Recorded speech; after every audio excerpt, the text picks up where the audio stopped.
and welcome to She Thinks, a podcast where you're allowed to think for yourself. I'm your host, Beverly Hallberg, and on today's episode, it's our policy focus. This month, we look at what is known as degree inflation, which is requiring more education than workers need to succeed in their job. We're going to look at the origins of the four-year degree push, how it's become a barrier to opportunity for many workers, and the steps many employers are taking to eliminate the unintended consequences. And joining us to discuss this is the author of the policy focus entitled Fighting Degree Inflation, which you can find on IWF.org, is Patrice Onwuka. She's been with us many times. Patrice Onwuka is the director of the Center for Economic Opportunity at IWF. She also co-hosts WMAL-FM's morning show, O'Connor and Company, the leading talk radio show in D.C. every Friday morning. And she is also a senior adjunct fellow with the Philanthropy Roundtable and a Tony Blankley Fellow at the Steamboat Institute. Patrice, always a pleasure to have you on She Thinks. Oh, thank you, Beverly. Always great to be with you. And so, again, just want to let people know they can find this policy focus on IWF.org. It is called Fighting Degree Inflation. So, first of all, I thought we would just start with some of the stats of the workforce today. I want to talk about unemployment and just where the workforce is. And we often hear the Biden administration tout that we have some of the lowest unemployment rates we've ever seen, and that the economy is great, yet we also see help wanted signs all over the country, especially when you're looking at minimum wage paying jobs such as fast food restaurants. So break down the real numbers. What do we need to know about unemployment and the workforce? Sure, Beverly. So unemployment fell to, I believe, to about 5.5% this past month. We've got about less than 10 million open positions. So there's still millions of people who are sitting on the sidelines. Our labor force participation rate, which is, the rate at which people are participating in the workforce entirely, has crept up, but it still has not exceeded where it was before the pandemic. So right now we're about 62% labor force participation rate. We were well over 63% before the pandemic. So there's something going, and also let's not forget that women, men, lots of different workers have actually been falling out of the workforce for decades now. The big question is why? And also, what does this mean for the economy going forward? Especially when you consider that, hundreds of thousands of baby boomers are leaving the workforce every year. They're retiring. And so you've got a gap of many positions that need to be filled, particularly those that are skills-based positions. And you just don't have the workers who have the skill set to fill those jobs. But you still have millions of unemployed workers. So that's where we're at. We're kind of at an impasse that it impacts price increases or inflation. It impacts the ability for small businesses to be able to run efficiently. And I'm sure you've been in a place where some of your favorite restaurants or stores have just had the most ridiculous fluctuating hours in service just because there are not enough workers. Yeah, I think it's a common thing, probably more so about 6 months to a year ago than today. But you would see, let's say on a drive-through in a fast food restaurant, there would be already this apology note that was posted saying, if service is slower than normal, we're sorry, we don't have enough workers. So it was just it's been this interesting time where it's been hard for people to find workers, even when a lot of these fast food places are willing to raise their base salary to $15 an hour. And sometimes they give you a bonus just by starting to work there. Can you break down for us a little bit about why people are desiring to not work? Is it because they don't want those base level jobs? Does the stimulus funding creep into this? Did COVID just make us lazy? Is it a combination of all of them? But what does the data really show us about what's going on as far as why people aren't working? So one of the biggest factors, and I alluded to it, is the aging and retiring workforce. You have millions of baby boomers who have reached the end of their work life. They're tired. Some of them, because of the pandemic, just decided, I'm going to retire early. I'm tired of working. During the pandemic, I do believe that generous unemployment benefits and stimulus checks and all of the direct cash transfers, as they're referred to households, did have a chilling effect. They disincentivize people from working.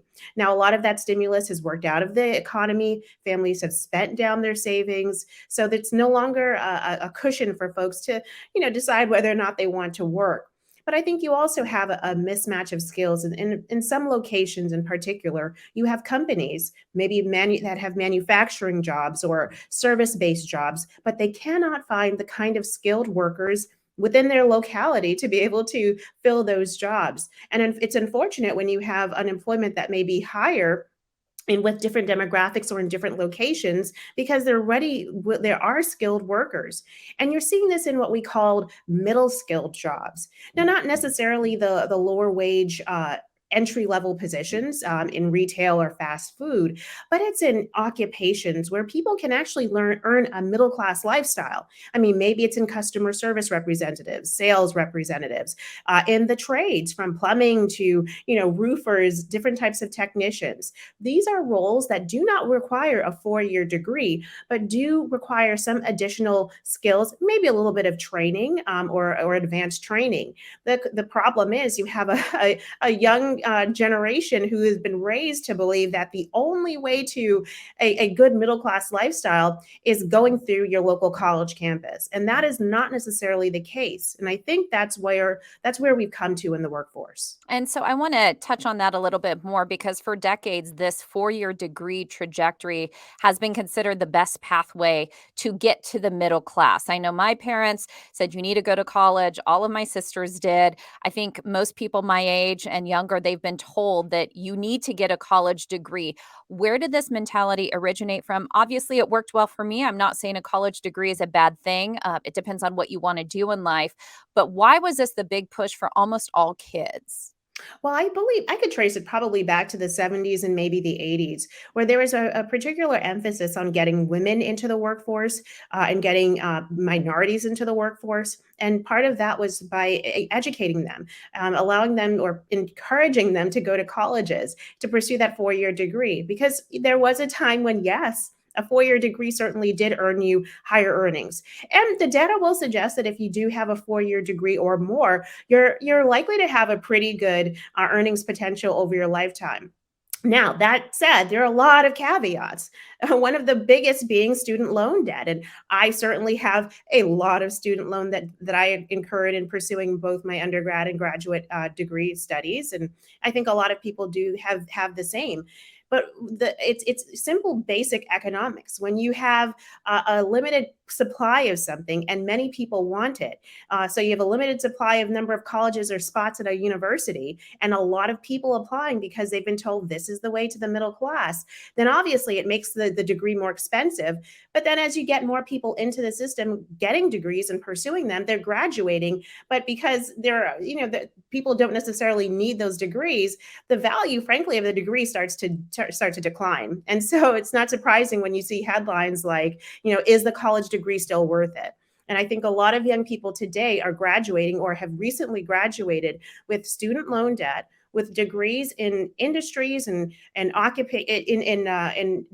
majors and minors that, frankly, are not they're not jobs that are readily available for those degrees. And so that's why you saw the college educated barista during Yeah. the Great Recession. And another part of this too is how employers have prioritized their job hiring practices. You outlined this in the policy focus, saying that there was a moment of time a few years back where employers decided to add certain qualifications that included a college degree, whether or not that college degree was really necessary for the job they were hiring someone for. Why did employers change these requirements? What was the thinking behind it? Well, this is around the time of the Great Recession. So after 2008, 2009, beginning around 2010, you had a workforce where unemployment was very high. There were a lot of higher earning and degreed workers who were in abundance and they were unemployed. So a lot of employers saw that as an opportunity to capture that higher educated talent, thinking that these would be people who would have the skills that they needed for their positions that they had. And certainly they may have had jobs that did not require a degree. The descriptions, the expectations of the job may not be materially different than before they added that degree requirement, but they thought, you know what, we can get a better educated workforce And this degree certainly is supposed to signify that you've got a potential applicant who is knowledgeable, who has a lot of the soft skills that would make them successful in any job. That obviously in college you learn about team working, you learn about punctuality, you learn about how to communicate in writing and verbally, you learn about how to be professional. Well, apparently a lot of college students don't necessarily learn that. A lot of them graduate with lots of having taken many interesting classes, but not necessarily classes that would prepare them to be in the workforce, and particularly prepare them for those middle skilled jobs, of which there are millions of jobs. So that's where degree inflation kind of took off towards the end of the Great Recession. And you just saw this acceleration of employers adding these degree requirements to jobs that really don't need them, but it was an opportunity to get better educated skill force. And something that I found interesting to me as you focused on this in the policy focus, because I'm an employer myself, is you said even if this whole degree requirement is instituted, you may say, well, this person obviously has follow through and they know how to write and they know how to think. It doesn't necessarily make for the best employee. You listed certain reasons. First of all, how long they may even expect to stay in this certain job. Maybe they job hop more frequently. Maybe they realize that they have a skill set that's higher level than what this job is. So explain to me why this hasn't always worked out better for employers to have that degree educated employee. Sure, certainly, Beverly. So, a lot of employers in surveys have acknowledged that non-degreed and degreed applicants or employees perform kind of differently. On some measures of basic ability to perform the job, they're about even. But on things like punctuality, turnover, satisfaction with their job, commitment to the work, they found that a lot of college grads were actually performing worse off. So, their turnover rate was higher. Their likelihood to defect to a competitor was higher as well. So that's actually not the kind of workforce you want. You want people who are willing to work hard, be able to accomplish the job, but also not leave you in 6 or 7 months, especially as you know, as an employer, as after you've invested so much in onboarding, hiring that person, getting them up to skill, up to speed with the different parts of your company, and getting them into that role. And so I think there's been an acknowledgement with many private sector employers in the retail space, in the tech space, in different industries that, hey, maybe that degree is really not the best signal of job readiness. Maybe what they actually need are applicants who are better skilled or trained, or maybe have greater numbers of years of experience. So suddenly now they're starting to swing in the other way. You're seeing companies remove that degree requirement from a lot of positions. And that's a good thing, because it's saying that maybe that degree does not have to be there for every position. And really what we're talking about, again, are these middle skilled, middle income positions that frankly are a great opportunity to move into the middle class. And something that globalization has done, we offshore a lot of skilled jobs. We think of China and things that we outsource. We really became in the digital age this country that was focused more on automation and technology and more of the soft skills that you say, more of using the brain, using more of the body. But at the same time, you can't offshore a contractor working on your house, or a plumber, or an electrician, or you think of all these different jobs. Have you seen those salaries of those type of skilled positions gone up? And do you think that, let's say there's a young person listening or a parent listening, should you look in your region at maybe the amount that one would get paid, your child could get paid if they went into one of these careers?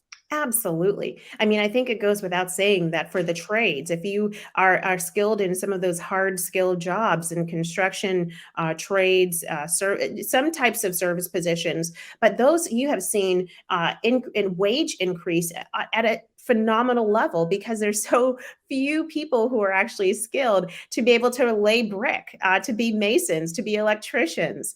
And interestingly, those are occupations that you don't have to go to a 4-year college to do. Very often, it's a matter of training and becoming an apprentice. So you're working, getting on the job experience, even while you're in high school in some situations, and then you're able to one day have your own practice, have your own small business. So these folks and if you've ever needed a plumber on the weekend or during a holiday, you will know they are doing really well. But it's not just limited to the trades. I think you're seeing this in the service industry, in the financial industry, in accounting. There are different types of occupations that they don't need CPA degrees, they don't need higher degrees, but there's just a level maybe certification that's needed, and that could take a few months. Very often, though, you're also seeing employers start to create their own pipelines of talent, starting from the local high school. And so they're, telling these high school students and working with the school administrators to say, these are the positions we have. These are the skills that these students are going to need. We're able to create apprenticeships or internships that they can work on through high school and then hire them on so that when they're ready to enter the workforce, they have a job with us, they are skilled, and they're ready to go. That kind of innovation is, I think, what's going to be needed to be able to fill the jobs that are open today, but also to think about the future. As more baby boomers retire, and frankly, as Generation X starts moving higher and higher up the age level, you're going to have another wave of these retirements. And so, what a great way to start speaking to students earlier on, to say, you have different paths if you want to have a good life. And it doesn't have to be a 4-year degree. It can be, and that could work for you. But here's some other alternatives. I also want to talk about the potential trickle down effect of this. So, we talk about what this means as far as employers who are hiring and saying that you have to have a degree in order to work here. Some employers are changing that. What about jobs that we would already put into that skill area, the skilled work, where maybe they have to have some type of certification or something that would be referred to as occupational licensing, where states set these specific standards for how many hours trained, et cetera, in order to practice their trade?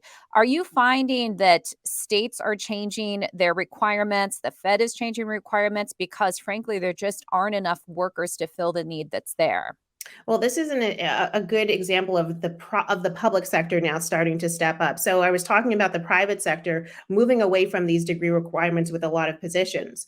Now we're starting to see states take up the mantle and run with it. Maryland was the first state under the former Governor Larry Hogan, a Republican governor, to look at every single available state position. I think there were over 40,000, and do an audit and say, you know what, of these, over 90% of them do not need a 4-year degree for someone to take those jobs. And so he literally wiped out the degree requirements for, thousands of jobs. And that opened the door to many Marylanders who, are skilled, but maybe never got their degree. People who have worked in the workforce for decades, but never went back and got a 4-year degree. Maybe they were raising kids. Maybe it was just financially prohibitive for them. And so Maryland is the first state. I think we're seeing some other states, including Democratic governors, starting to take a look at this idea of reducing and fighting degree inflation in the public sector. And so I think this is just the start.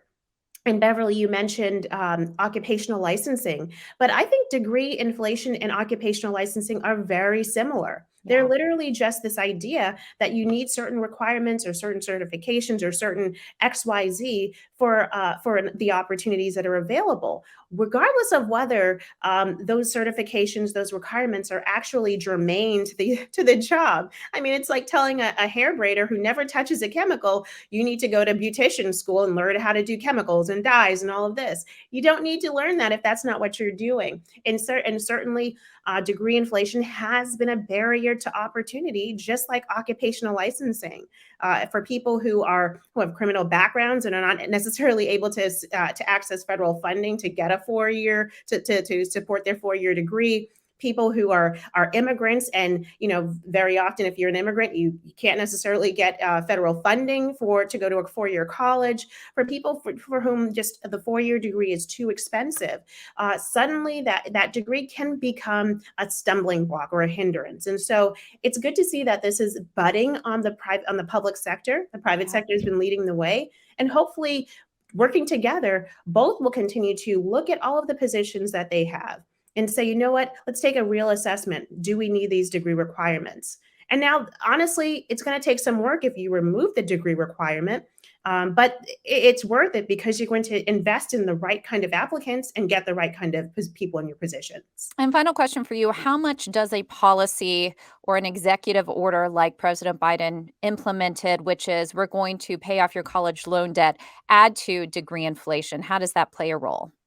Well, I think it devalues the degree even more. And so suddenly, if you have, a student loan forgiveness for millions of people, well, okay, number one, that's a taxpayer burden because somebody is paying it, and that's the taxpayer. But number two, it sets up the unrealistic expectation that in the future, anytime enough student loan debt has been amassed by the next generation of college students, that certainly a president can just sign with his pen and wipe away all of that debt. That does nothing to address the root causes of the cost of college degree inflation. I mean, the reason why college is so expensive is because these colleges can raise their tuition knowing that the government will always send that check to the student and or the check directly to the school to pay for that student. So when you have a lot of people going to college, whether or not they need to or know the purpose of their college degree, they're getting it financed by the government. That drives up the cost of college. And then when the government is wiping away the debt that has been incurred, that is certainly devaluing the degree, but also saying, you know what, in the future, just keep sending kids to college. We'll just keep giving out the degrees, and the government is going to keep paying for it in the front end and the back end. That does nothing to help the workforce. It does nothing to help workers. And frankly, it does nothing to help taxpayers. Yeah, I think this policy focus isn't so important because I think the American mindset, as we discussed for so long, has been you must get a degree in order to get a good paying job. I think we need to think about that a little differently. Think about, well, what are the career options for someone? Where can they have a good living? And does that require a degree or certification or some way, some job training, or is it something that they can just do on their own? I think it's a lot to consider and change the way we are thinking. So again, the policy focus is called Fighting Degree Inflation. Patrice Onwuka, always a pleasure to have you on. Thank you, Beverly. Always great to be with you guys. And thank you all for joining us. IWF does want you to know that we rely on the generosity of supporters like you. An investment in IWF fuels our efforts to enhance freedom, opportunity, and well-being for all Americans. So please consider making a small donation by visiting IWF.org/donate. That's IWF.org/donate. Last, if you enjoyed this episode of She Thinks, do leave us a rating or a review. It does help. And we'd love it if you shared this episode so your friends can know where they can find more She Thinks. From all of us here at IWF, thanks for watching.